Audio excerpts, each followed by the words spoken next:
Eks me oleme selline valdkonnaülene kunstiliik, et eks me võime ju teha teatrit ja kasutada muid visuaalseid kunste, nii et midagi ikka välja mõtleme. Aga no ma saan aru, et on 25 aastat ja selline ümmargune sünnipäev ja võib-olla oleks paslik meenutada siis minu esimest Kultuurkapitali nõukogu aastat, see oli 2003 ja sellel ajal meil oli veel materjalid olid paberkandjal ja kõik oli vaja välja trükkida ja kaasa arvatud stsenaariumid ja need tavaliselt on kuskilt sellised 100, 106, 120 lehekülge. Ja siis minnes mööda Tatari tänavat oli sellised 2 suurt Kultuurkapitali toredad sellised kotid alati vähemalt, kuhu sai need materjalid sisse panna. Ja siis sa lähed nagu kaamel mööda seda Tatari tänavat, hakkad mööduma Peekri baarist, kus hommikul on just väljunud sellised mõnusad kärpsed. Ja siis oli nii hea, kui olid need rasked kotid ja siis sai nende kärpseid sealt eemale vehkida, et jõuda Kultuurkapitali istungile õigeks ajaks vähemalt. Ja eks oli selliseid toredaid asju ka, et kui tuli taotlus sisse, siis näiteks meie tunnustatud dokumentalist Mark Soosaar oli siis kirjutanud, rebinud välja sellise ruudulise paberi kuskilt kladest, kirjutanud tindipliiatsiga väikese sünopsise ja siis sa vaatad seda ja mõtled, mida nüüd teha, kuidas seda käsitleda. Aga tegemist on ikkagi väärika filmitegijaga, ega sa ei saa ei öelda, käsitled. Aga nüüd teed imelise kodulehekülje lahti ja vaatad, et kõik töötab nagu valatult. Nii et see 25 aastat on tegelikult menetluses ka siiski väga suures osas muutunud.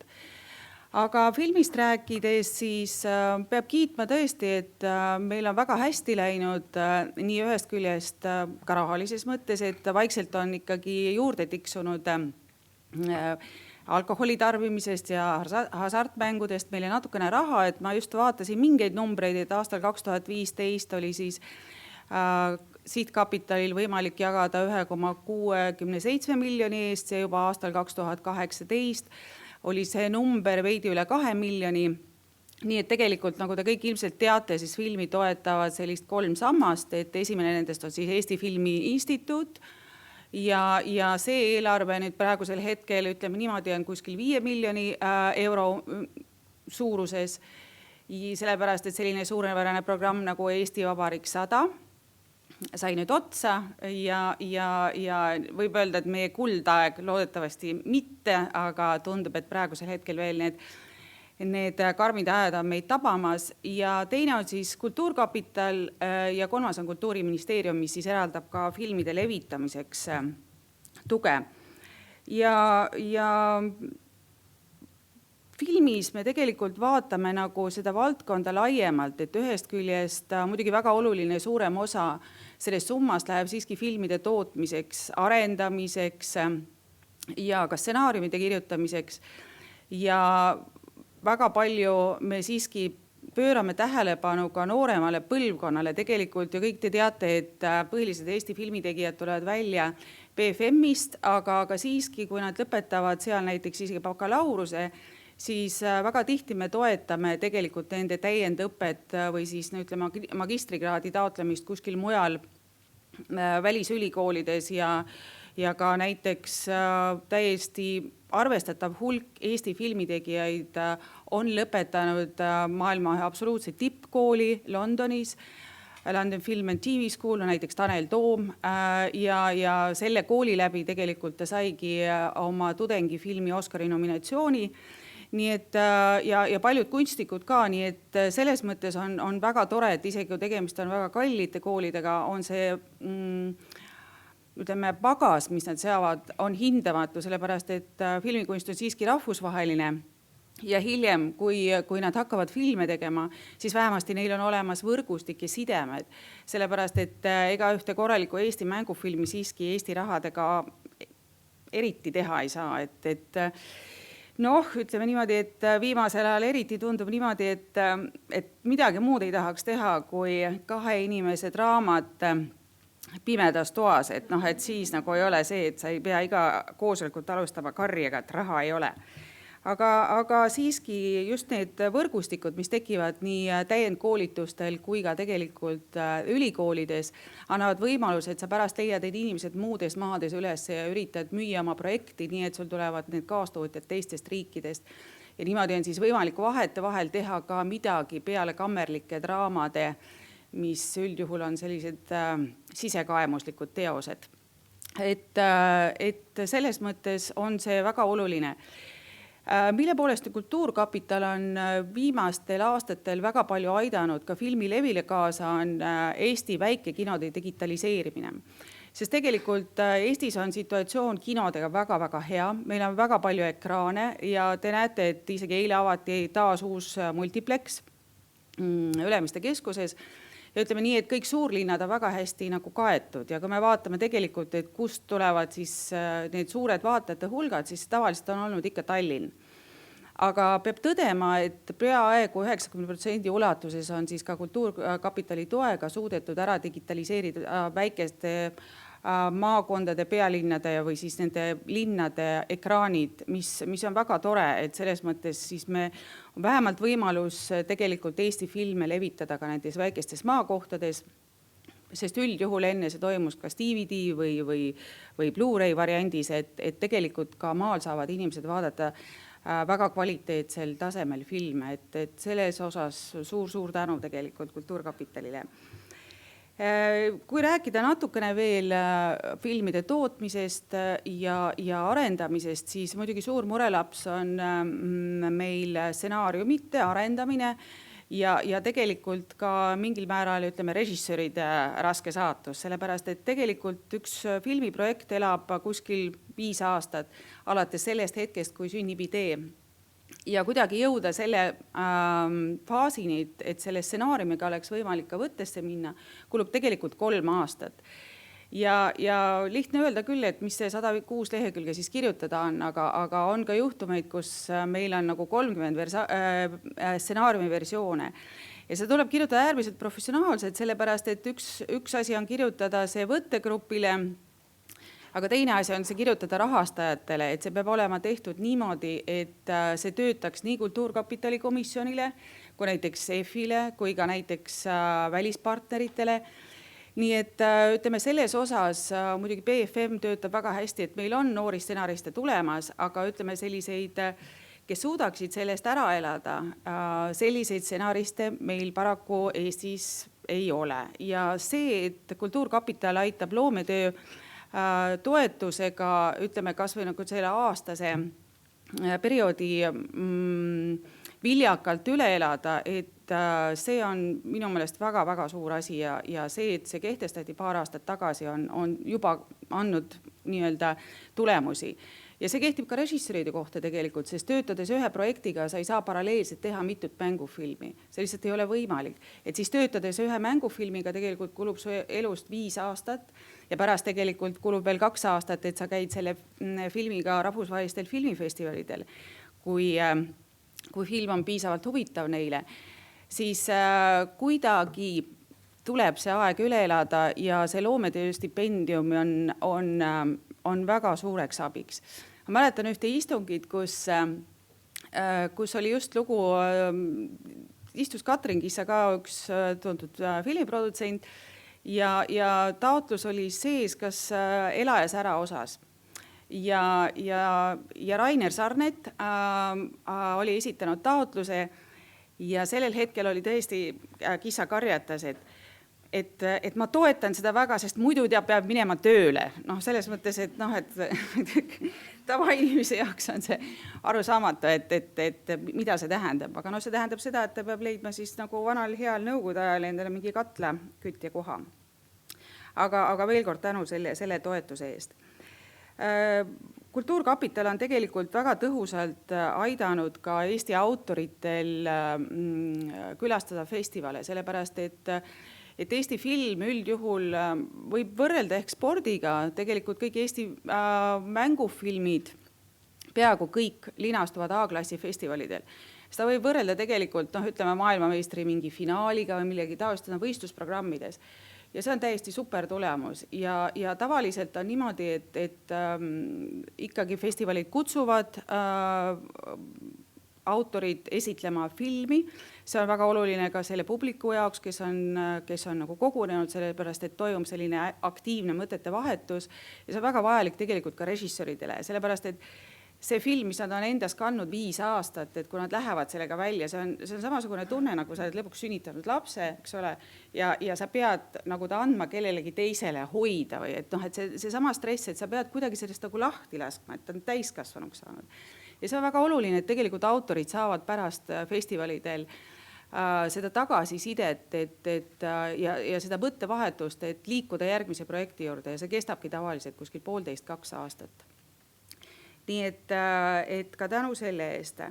Siis Kultuurkapital, ütleme väike sihtkapital on toetanud muidugi ka festivale, et PÖFF on kindlasti selline kaubamärk, mis on tuttav kõikidele eestlastele ja tuleb välja ka ühe viimase uuringu järgi, et see on Eesti kõige tuntum kultuurisündmus ka väljaspool Eestit.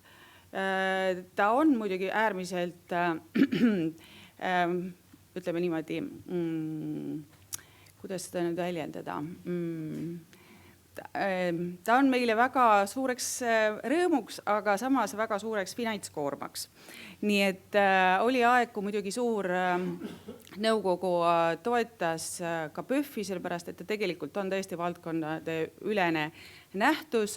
Ja ma loodan, et see nüüd tulevikus ka jätkub, sellepärast, et tegelikult PÖFF-i toetus on praktiliselt 10% siis meie sihtkapitali kogu toetusvõimekusest aasta jooksul.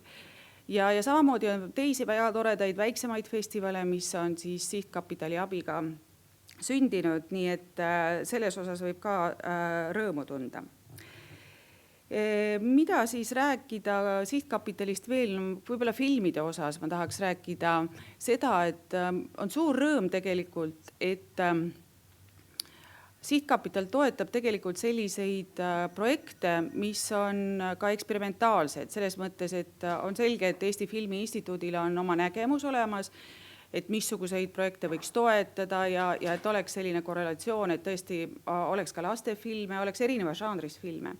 Siis tegelikult Kultuurkapitalil on selline vabadus, et ta annab võimaluse rohkem katsetada ja aidata luua uut filmikeelt.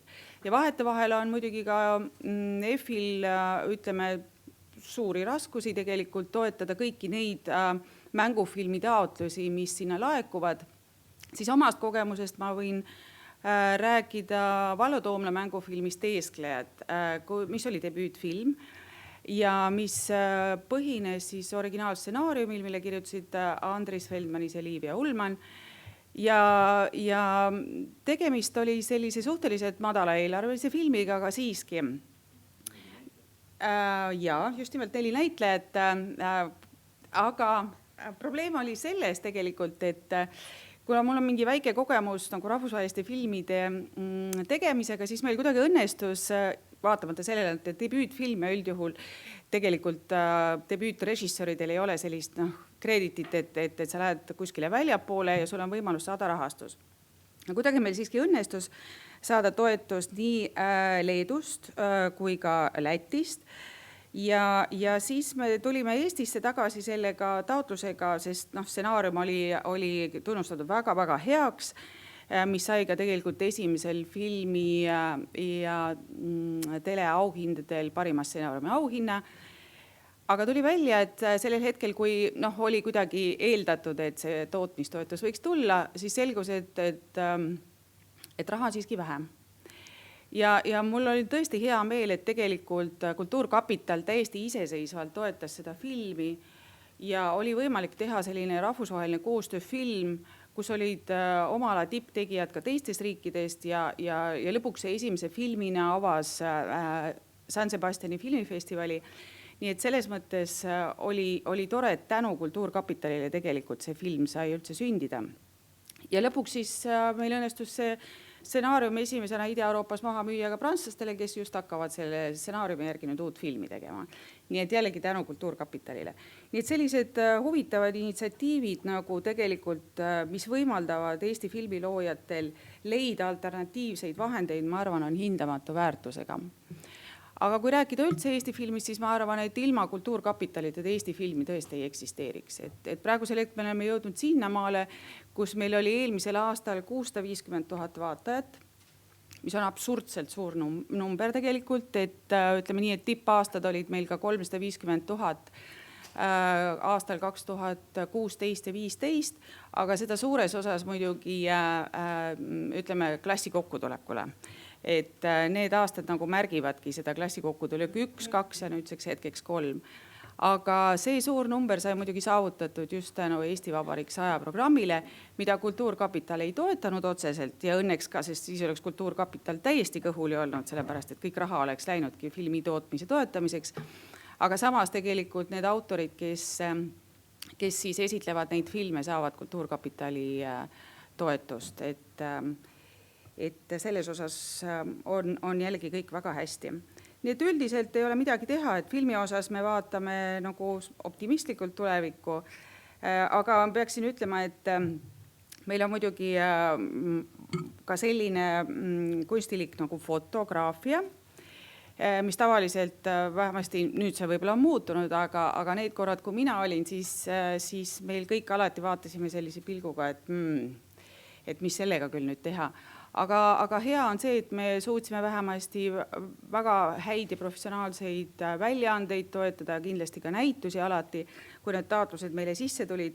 Aga kui päris aus olla, siis eks ta natukene sellise vaeslapse vormis oli, nii et seda täpselt ei tea, et kuhu see foto võiks siis liikuda. Kas siis jääda meie alla või kuskile mujale. Ja ega ma aega küll nüüd ei jälginud. Ongi aeg täis saanud. Imeline. Kas on Riinale küsimusi? Jah, palun. Võib-olla ma küsin vale inimese käest ja ei oska õigesti küsida, aga erialastel rahvusvahelistel foorumitel käies, rääkides ka Eesti kultuurist, ma olen maksuinimene, ja siis kust peaks saama tänapäevastel elektroonsete traatide kaudu osta Eesti filmi vaatamise õigust? Aitäh. See on väga hea küsimus, sellepärast, et on olemas erinevad VOD-platvormid ja tegelikult Euroopa filmi rahastamine on siiski veel siiamaani territoriaalse põhimõttega. Et see tähendab seda, et praegusel hetkel eksisteerivad ka mõned VOD-platvorm, mis eksponeerivad nagu selles mõttes ainult Euroopa filme. Aga see on siiski killustatud, et selles mõttes ei olegi midagi muud, kui tuleb Google appi võtta ja leida siis selle järgi. Ei, mitte mingil juhul. Et see on hea, et tegelikult kõik Eesti filmid on väga hästi esindatud ka erinevatel VOD-platvormidel Eestis, aga nad on esindatud ka nüüd selles mõttes aina rohkem ka muudel välismaistel platvormidel.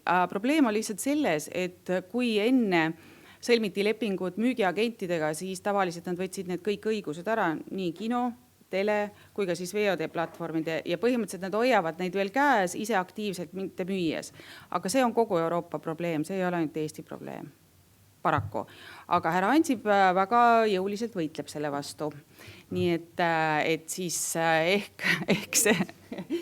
Selle eest ja tänu tema prouale. Mul on selline küsimus, et kas Kultuurkapital võiks olla vahel ka kui laenupank? Et ma sattusin ühe artikli otsa, kus see tore rahvafilm Klassi kokkutulek väidetavasti sai siis 80 000 toetust 200 000 eelarvest ja teenis 1 miljoni. Et kas Kultuurkapital võiks 80 000 siis süsti eest tagasi küsida ja anda järgmisele filmile selle? See on väga hea küsimus. Tegelikult me arutasime seda kuskil 10 aastat tagasi. Oli grupp erainvestoreid, kes tahtsid luua, ütleme sellise sihtkapitali juurde. Et selles mõttes, et tihtipeale on tegemist just nimelt selliste rahavoogude probleemiga, et kui film läheb näiteks võttes, aga sa ei ole kogu raha saanud, või siis praegusel hetkel saab ka prognoosid, tõesti tehakse filme ja me saame selle kassa tulemi nii-öelda juba ette ära arvutada. No, tegemist on alati selliste lokaalsete kohalike komöödiatega või näiteks spordifilmiga. Et see on tegelikult väga hea mõte, et risk nagu alati laenuga ju kaasneb, aga selle jaoks on vaja professionaalseid eksperte.